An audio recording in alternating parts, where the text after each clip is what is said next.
Naruto, നീ കാരണം എന്റെ ഡെലിവറി റിപ്പോർട്ട് നന്നായിരിക്കും. എനിക്ക് സന്തോഷമുണ്ട്. പക്ഷേ ഡെലിവറി നിഞ്ച എന്ന് പറഞ്ഞാൽ എന്താ?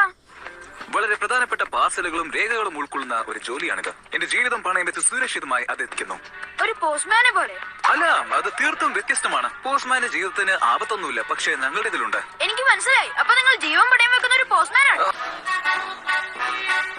നിന്നെ എന്താണ് ഞാൻ രണ്ടായി കാണുന്നത്? നരുട്ടോ, നരുട്ടോ. ഒരു മിനിറ്റ്, നീ ക്ലോൺ ജിറ്റ്സു വല്ലതും ഉപയോഗിക്കുവാണോ? എന്നോട് മറച്ചേക്കണ്ട. നിങ്ങൾ ഇരട്ടകളാണോ? അല്ല. ദൈവമേ, ഇവർ രണ്ടുപേരിൽ ആരാണ് ശരിക്കുള്ള ഹിനാറ്റ എന്ന് എങ്ങനെ കണ്ടുപിടിക്കും? എനിക്ക് വട്ടുപിടിക്കുമെന്ന് തോന്നുന്നു. നിങ്ങളുടെ ശബ്ദം ഒരേപോലെ തന്നെയുണ്ട്. എനിക്ക് കിട്ടി. ഞാനൊരു ചോദ്യം ചോദിക്കാം. അതിന്റെ ഉത്തരം യഥാർത്ഥ ഹിനാറ്റയ്ക്ക് മാത്രമേ പറയാൻ പറ്റൂ. ശരി, ഹിനാറ്റയുടെ അച്ഛന്റെ പേരെന്താണെന്ന് അറിയാമോ? അത് ഫലിച്ചില്ല. എന്റെ ചോദ്യം അത്ര പ്രയാസമുള്ളതായിരുന്നില്ല. കാരണം ഹിനാറ്റയുടെ അച്ഛന്റെ പേര് എനിക്കറിയില്ല. അപ്പൊ ഇത് സുരക്ഷിതമല്ല. ഞാനതിന്റെ മുകളിലുണ്ടായതല്ലെന്നും പറഞ്ഞ് സന്തോഷിക്കേടാ. പീക്കിന് നിനക്ക് വട്ടാണ്. നിങ്ങൾക്ക് എല്ലാവർക്കും അറിയാവുന്നതുപോലെ ഈ കരിങ്കല്ലിലുള്ളതിലെല്ലാം പഴയ ഹൊക്കാഗെയുടെ ശില്പങ്ങളാണ്. ഇടത്തു നിന്ന് തുടങ്ങുന്നു. ഇതാണ് ആദ്യത്തേത്, ഇത് രണ്ടാമത്തെ, അത് മൂന്നാമത്തെ, ഇത് നാലാമത്തെ. അത് നിങ്ങൾക്ക് മനസ്സിലായി കാണുമല്ലോ.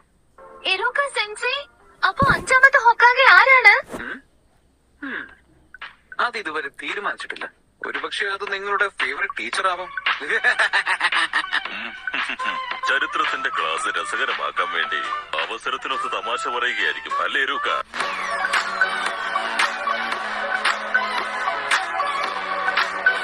ഇദ്ദേഹത്തിന്റെ ശില്പമാണ് ആ മലയിൽ കൊത്തിവെച്ചിരിക്കുന്നത്. ഇദ്ദേഹമാണ് മൂന്നാമത്തെ ഹൊക്കാഗെ.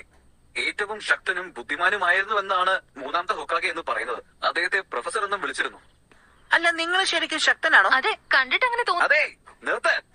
നിങ്ങൾക്ക് ഹൊക്കാഗെ എന്നുള്ള പട്ടം കിട്ടിയാൽ അതിന്റെ അർത്ഥം ഒന്നേ ഉള്ളൂ, ഈ നാട്ടിലെ ഏറ്റവും ശക്തൻ നിങ്ങളാണെന്നാണ്.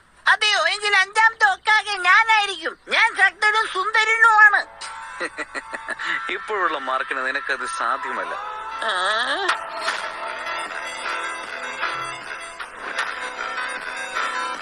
നിനക്ക് മതിയായില്ലടാ കിറുക്ക.